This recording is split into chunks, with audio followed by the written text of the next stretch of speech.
Today is the daughter of the greatest boxer in history, and last year he was also recognised as the greatest sportsman of the century. Who could forget his epic bouts with Sonny Liston, Smokin' Joe Frazier and George Foreman? He is, of course, the one and only Muhammad Ali.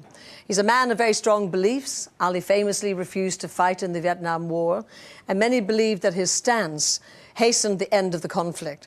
But he's also a gifted writer and orator, as you well know, whose poems and speeches not only made us all laugh, but question our views as well. But now one of his daughters has gathered together a collection of his poetry and all those sayings that became so famous, and she's had them published along with her own recollections of the world's most famous father.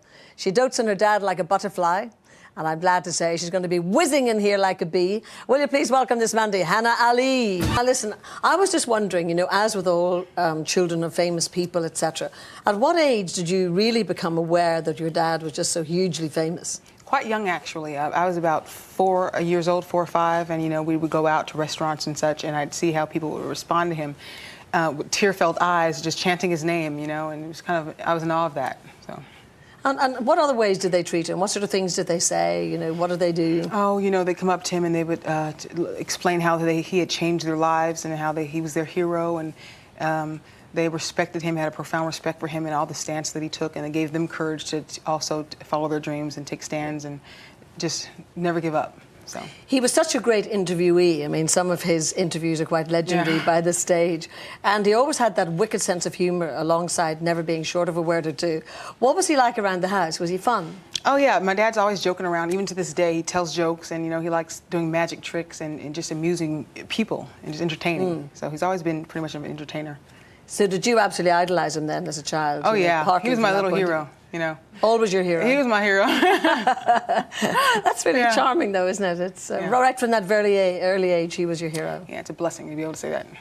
Did he, as a matter of interest, instill that very, very strong moral sense into you children? Oh, yes, starting at a very young age, you know, self-respect, self-love, and treating people with respect and equality, and no matter what their station in life, and that we were all created equal in God's eyes, and to always remember that, and God would always bless me is how he pretty much ended every speech.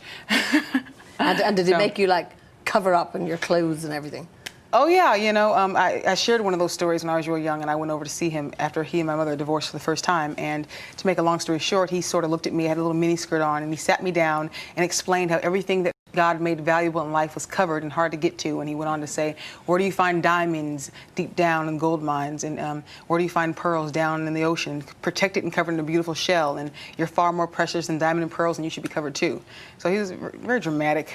But, you know, and did you? That's a good one, isn't it? Hey, that's a lot to take on board. And did you cover up then? Did you take it all on board? Oh, yeah, I never wore a skirt again. You know, but my father still, he's extremely, you know, he's pretty strict, you know, but I'm still who I am, so I respect him, and when I'm around him, I just take precaution of what I am wearing, because I you know, don't want him worrying and whatnot.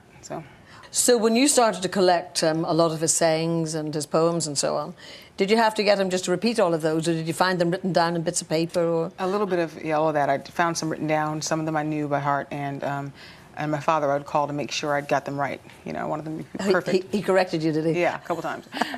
You must be thrilled to get all of that actually published and undercover. It's just a lovely thing for the family to have. It's nice. You know, I was excited when I saw it. I was like, oh, I love this. My life here, my little memories, and my father all kind of embodied in one little book. How is he now? He's doing well. He's, you know, people, just for the world to know, unfortunately, a lot of the times you see him in transition, and he is, you know, traveling a lot, and he's very tired a lot of the times, then he's jet lagged, and people catch him in that state. And it looks a lot worse than it is. And I did an interview recently, and I remember one of the reporters had written that I was probably in denial because I was trying to explain this to him, but it's not that.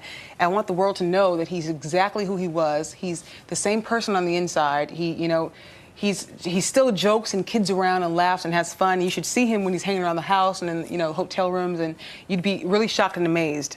You know, so people can stop worrying about him. I know that the world loves him, and just know that he's okay, he's doing good. And he's handling this gracefully, you know, and he lives every day to the best that he can. That's fantastic news. That's really good. And does he still have that awful sweet tooth? Oh, my God, let me tell you. Don't... Yes. Have you seen his belly lately? No, I haven't actually. But it was always notorious. Now, what lengths would he go to get sweets? Oh. Let me tell you, my father is ridiculous with sweets. I mean, don't give him a pack of gum. He will put the whole pack of gum in his mouth. and he will just stuff his mouth with all this gum and just, you know, and you can't get it from him either. He's just a big kid, you know.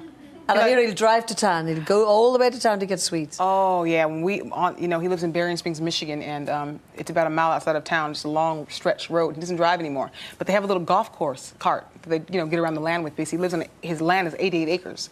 So my stepmother would tell him, "No, Muhammad, you've had enough sweets, and you know your blood pressure's high. No more. That's it." He will get in the golf cart and drive up down the street in the golf cart to McDonald's, you know. Or get on his little bicycle, and it's so adorable. You know, one time I was looking, and I was like, what is he doing out there? Couldn't find she hid the key from him, pretty much.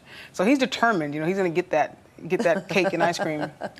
Well, Hannah, we're so pleased you came to see us today, and thank you for Thank you for having me. Poem. It was lovely. Thank you. Hannah Ali.